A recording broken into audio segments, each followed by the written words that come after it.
కేంద్రం కార్మిక చట్టాలను రద్దు చేసి 4 లేబర్ కోడ్లను మార్చడాన్ని నిరసిస్తూ జాతీయ కార్మిక సంఘాల పిలుపు మేరకు రేగొండ మండల కేంద్రంలో సిపిఐ నాయకులు నిరసన తెలిపారు.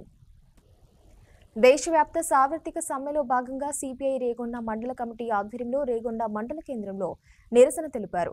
అదానీ అంబానీలకి ఆస్తులు కట్టబెడుతూ కార్మికుల హక్కులను కేంద్రం కాలరాస్తుందని ధర్నా రాస్తారోకో చేపట్టారు. కేంద్రానికి వ్యతిరేకంగా నినాదాలు చేశారు. భారతదేశ వ్యాప్తంగా దేశవ్యాప్త సమ్మెలో భాగంగా రేగొండ మండలంలో ఈ రోడ్ షో చేయడం జరిగింది. ఇందులో భాగంగా కార్మిక సంఘాలను ప్రభుత్వాలు మరి ఘోరంగా హీనంగా ఆ చట్టాలను మార్చుకుంటూ 3 చట్టాలుగా 36 చట్టాలను 3 చట్టాలుగా మార్చే విధంగా మొత్తం టోటల్ చట్టాలను కాలరాస్తున్న కేంద్ర ప్రభుత్వాలను గద్దె దింపడం కోసం కానీ లేకపోతే వాళ్ళకు బుద్ధి చెప్పడం కోసం కానీ సమ్మె చేయడం జరిగినది.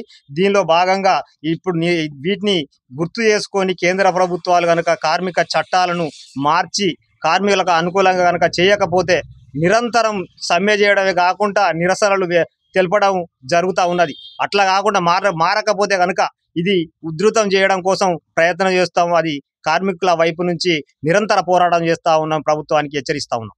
9వ తారీఖు దేశవ్యాప్త ధర్నాలో భాగంగా రేగొండలో ధర్నా చేయడం జరిగింది.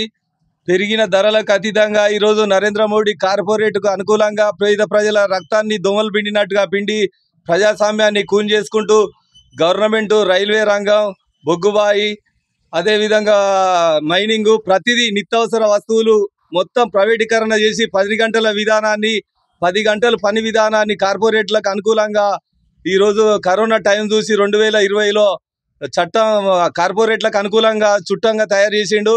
అప్పుడు ప్రజలంతా రోడ్డు మీదకి రాని సందర్భం చూసి కరోనా మూమెంట్లో ప్రజలంతా ఒకరికొకరు చచ్చిపోతారనే మూమెంట్లో రోడ్డు నిర్బంధం కాకుండా చూసి అదే సందర్భంలో నల్ల చట్టాలు తీసుకొచ్చిండు. 40 రకాల లేబర్ కోడ్లను ఈరోజు 4 కోడ్లుగా మార్చి కార్పొరేట్లకు అనుకూలంగా మార్చి ప్రతి రంగాన్ని ప్రైవేటీకరణ చేస్తున్నారు.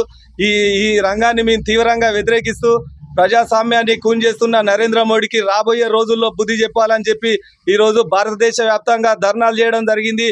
ప్రతి 40 కోట్ల మంది రోడ్ ఎక్కిలంటే నరేంద్ర మోడీ 120 కోట్లలో 40 కోట్ల మంది స్టార్ట్ అయ్యాలంటే నీ పతనం స్టార్ట్ అయింది. కాబట్టి రాబోయే రోజుల్లో ప్రజలంతా నీకు బుద్ధి చెప్తారని చెప్పి ఈ సందర్భంగా మీకు భారతదేశ వ్యాప్త సమ్మె లోపట భారత కమ్యూనిస్ట్ పార్టీ రేగొండ మండలంలో ఈనాడు నిరసన తెలియజేయడం జరిగింది. ప్రధానంగా మధ్యాహ్న భోజన కార్మికుల జీతాలు ఈ 4-5 నెలల నుంచి రావడం లేదు. ప్రభుత్వ అధికారులు మన రేవంత్ రెడ్డి డబ్బులు ఇస్తలేడు, మేము వేస్తలేమని ఈ యొక్క మధ్యాహ్న భోజనాన్ని చాలా ఇబ్బందుల పాలు చేస్తాండ్రు.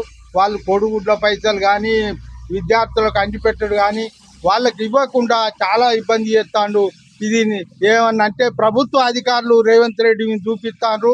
ఈ ప్రభుత్వ అధికారులే దీన్ని నష్టం చేసేటువంటి కార్యక్రమం ఉన్నది కనుక రేవంత్ రెడ్డి కూడా నేను మనవి చేసేది ఏంటంటే మధ్యాహ్న భోజన కార్మికులు వాళ్ళు సొంతం పెట్టి నెలల తరబడి ఉంటే పిల్లలకు ఏ రకంగా పెడతారని ఇప్పుడైనా ఈ ప్రభుత్వ అధికారులు చర్య తీసుకొని మధ్యాహ్న భోజన కార్మికుల హక్కులను వాళ్ళు పరిష్కరించాలని కోరుతున్నా.